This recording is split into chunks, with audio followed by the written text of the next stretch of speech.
රහට ඉතිහාසය ඉගෙන ගනිමින් ඉතිහාසය වාගේ විෂයමාලාවේ ඉතාම ප්‍රිය ජනකම විෂය බවට පත් කරන්න උත්සාහ කරනවා.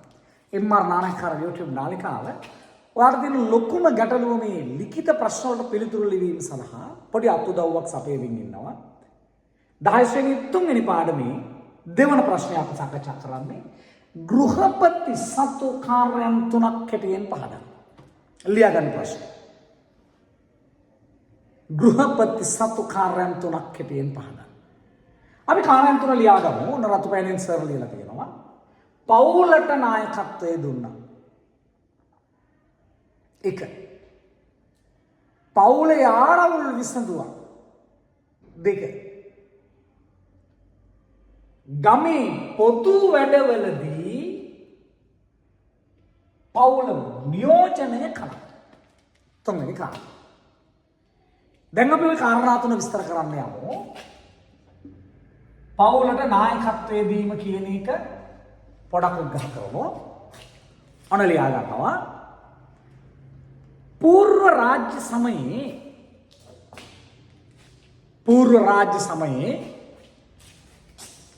समाजे सिटी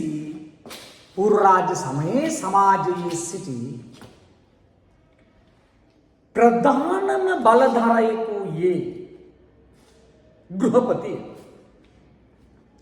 प्रधानम बलधारयको ये गृहपति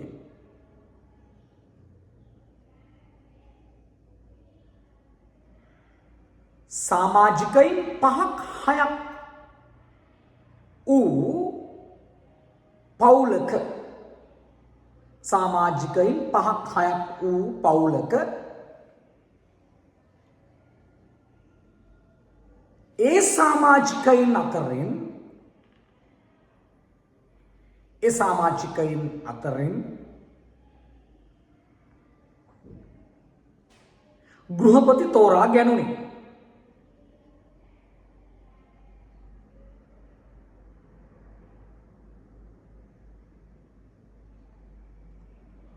ගෘහපති තෝරාගත් දඩයම ගොවිතැන මූලික කරගත් මේ සමාජ ක්‍රමය තුළ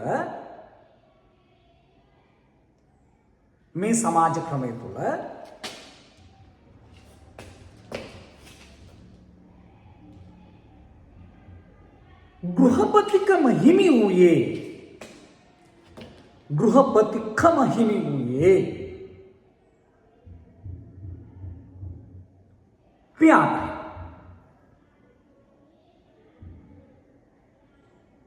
පියා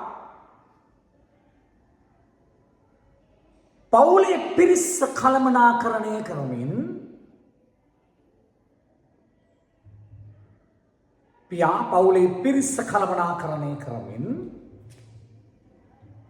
පවුලේ සියලු කටයුතු වලට නායකත්වය දුන්නේය. දැන් ඔන්න දෙවන කාරණය විස්තර කරන්න යන්නේ. පවුලේ ආරවුල් විසඳීම. ඔන්න ලියන්න පටන් ගන්නවා. పూర్ව රාජ්‍ය සමය වන විට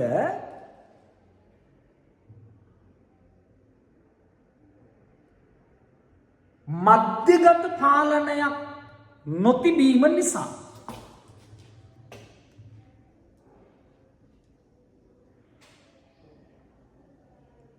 පවුලක් ලෙස තම පවුලේ වගකීම හිමි වූයේ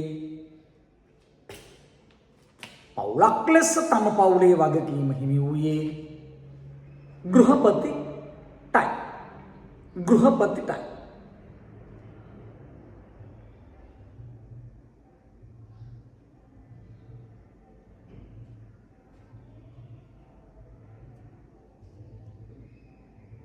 ඒ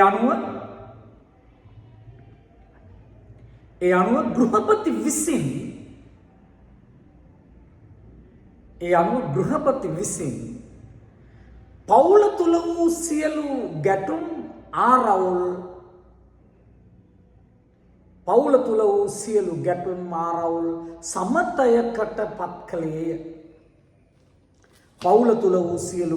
ආරවුල් සමතයකට පත් කළේය.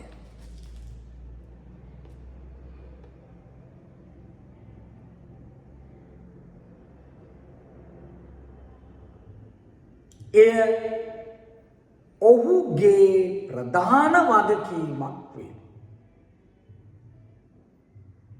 හරි. ඊට පස්සේ අපි යනවා තුන්වෙනි කාරණයටත් ඔය වගේ විස්තරයක් ලියන්න. තුන්වෙනි කාරණයට ඔය වගේ විස්තරයක් ලියන්න යන්න. හොඳයි. ලියන්න පටන් ගමු. පවුලේ ප්‍රධානියා ලෙස පෙනී සිටි ගෘහපති අතින් පවුලේ ප්‍රධානියා ලෙස පෙනී සිටි ගෘහපති අතින්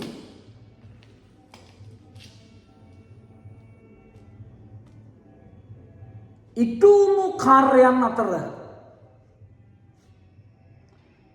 කාර්යයන් අතර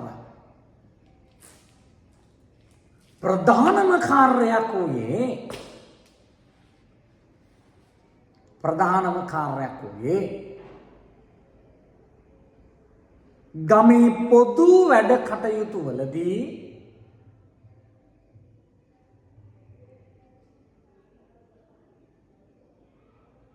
පවුල වෙනුවෙන් නියෝජනය ලබා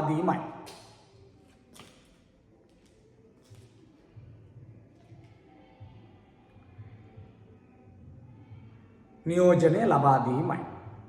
ගමක් ලෙස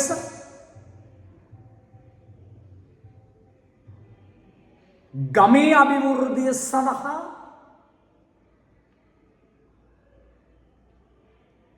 කරනු ලබන සෑම කාර්යයකදීම පවුල වෙනුවෙන් නියෝජනය ලබා දෙන්නේ ගමිකයි.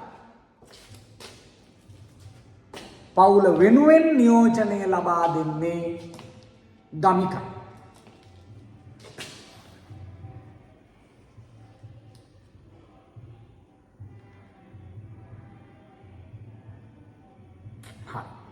ඔය තමයි ගමික සතු කාර්යයන් තුන කෙටියෙන් විස්තර කරන එක. ඒකෙදිත් මතක තියාගන්න. ගමික සෙල්ලිපිය කොහෙද? අනුරාධපුර පෙරිය පුලියන් කුලම සෙල්ලිපිය. ගමික නෙමෙයි ගෘහපති සෙල්ලිපිය අනුරාධපුර පෙරිය පුලියන් කුලම. ගමිකේ අපි කතා කළානේ ඉස්සරලා වීඩියෝ එකේදී. මේ හම්බන්තොට සිතුල්පව්ව කොරවක්ගල සෙල්ලිපිය. ගෘහපති සෙල්ලිපිය අනුරාධපුර පෙරිය පුලියන් කුලම සෙල්ලිපිය. ඒකෙදි මොකද? සුමනගේ පවුලට අයත් ලෝහ වැඩසිය කර්මාන්ත කොටගත් ගෘහපතියෙකු ගැන සඳහන් වෙනවා. එයා භික්ෂුන් වහන්සේලාට ගල්ලෙනක් පූජා කළ කතාව. විනාඩි 7-8යි. බලන්න මේකත් අපි වීඩියෝ එක විනාඩි 8කදී යනකොට අපේ ඔය අවශේෂ කතා අයින් කරපුවා විනාඩි 6ක 7කදී ප්‍රශ්නට පිළිතුර ලියන්න ඕන. මේවා තමයි 10 වසර 11 වසර ළමයින්ගේ පේපර් එකේ දෙවන තුන්වන ප්‍රශ්න වලට හැදෙන්නේ. හරි?